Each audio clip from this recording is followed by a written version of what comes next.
Plus qu'une anecdote, c'est certainement un fait marquant de cette 16e promo du Shed, puisque notre promotion a été amenée à partir en voyage à Helsinki, en Finlande. Et évidemment, la Finlande, il y a eu beaucoup du travail de découverte du pays, de son économie, de sa politique, de sa formation. Mais le soir, après les séances studieuses, on se retrouvait au restaurant. Et voilà qu'une fois, on se retrouve tous attablés autour d'une table de restaurant.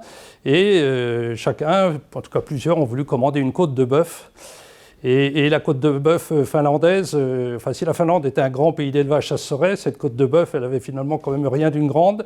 Mais tout le monde s'extasiait devant cette côte de bœuf qui, que ce soit sur le plan de la taille, de la quantité comme de la qualité, n'était quand même pas ce qu'on fait de mieux.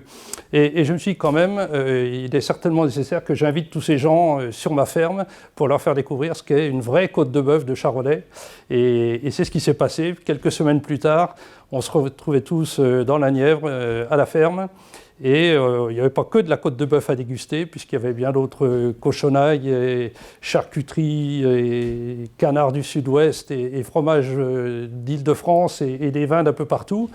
Et probablement que c'est un grand souvenir pour chacun que d'avoir pu avoir cet échange autour de l'agriculture, parce que probablement que moi j'ai pu constater aussi au fil de cette promo du Shed, que beaucoup de gens étaient intéressés, curieux de l'agriculture, mais la connaissaient finalement assez peu.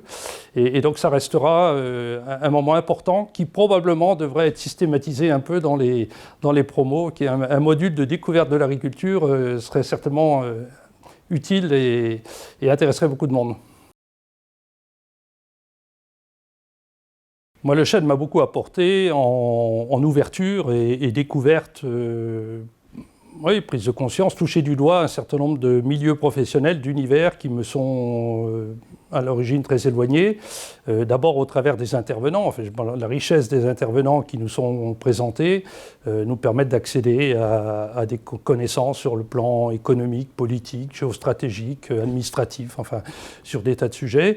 Et puis peut-être plus encore l'échange au quotidien avec les 65 auditeurs de la promo, chacun étant issu d'origine, de territoires de régions différentes, urbaines ou rurales pour certains, beaucoup plus urbaines certes quand même, et puis avec aussi des parcours professionnels et des professions très différentes. Et pour moi qui suis agriculteur dans le département de la Nièvre, ces échanges, ces ouvertures m'ont vraiment beaucoup apporté de la hauteur de vue, apporté de la réflexion. Je pense qu'on a toujours intérêt à s'ouvrir aussi des problèmes et des questionnements des autres, et que finalement, ce qu'il en reste à la fin, c'est ce réseau qui a plaisir à se retrouver, à se réunir régulièrement, on continue de communiquer, mais il en reste un tissu de relations et d'amitié qui est tout à fait précieux.